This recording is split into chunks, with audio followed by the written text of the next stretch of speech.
Hey guys, I want to show you something very special to me. This is the nearest, most dearest thing to my heart. I just want to share it with you, and hopefully it inspires and encourages you. Do you see this door? It's right here between my living room and my dining room of my house. This is the most incredible room right here. It's just a little 3x5 closet. It's got it's got a little prayer shawl hanging on the wall. It's got a little coffee mug right there, and it's got a little space heater down there, and it's got a comfy chair. And what I do every day is I start my day coming in here, and I just have fellowship with God. And I don't mean like normal fellowship, like you need to just have a relationship with God. No, we have an encounter with God. This is every day. This is not just like, I hope he shows up. I hope I get a word. This is like we are sharing heart to heart in communion with one another. I have made my biggest business decisions in here. I've made my biggest decisions, period, in here about family, marriage, work, anything that you can imagine. I've had God speak to me in here and tell me things. He tells me secrets that I'm not allowed to tell anybody in here about me, about things going on around the environment, about the culture, about situations, scenarios, how they're going to play out, what's my part in it. So here's the deal. When you know that God's given you an assignment and he's talking to you, there's a trust that gets built with you and him, and he'll start laying out things that you're supposed to do.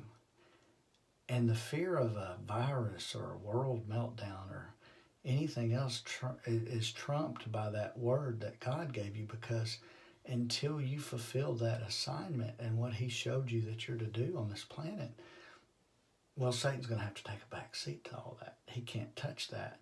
So you're kind of safe in him. It's almost like the word says, but it requires a personal relationship. See, we were told in the book of John 13:35 that all men will know you by your love for one another. Your love for one another.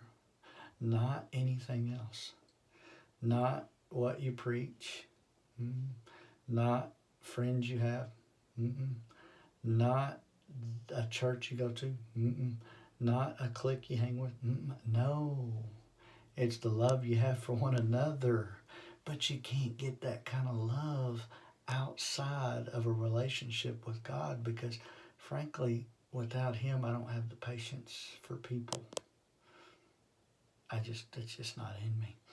There's something about the love that flows down from him into me that gives me this love for people.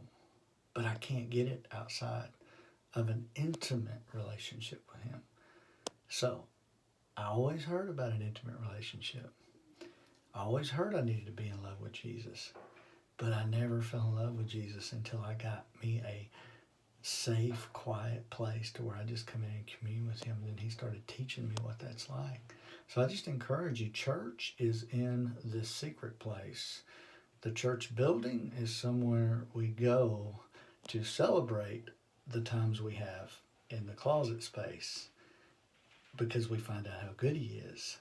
Without this, we can't really go to church in good conscience, because we always feel like we're not doing enough. We always feel like we hadn't prayed enough. We always feel like we hadn't tithed enough. We always feel like we hadn't done enough.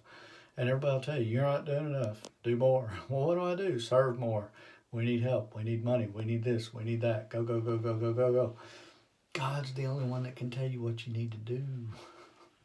So if you're listening to other people about what you need to do, you may not be doing the right thing, because God's got a plan for you. Get in a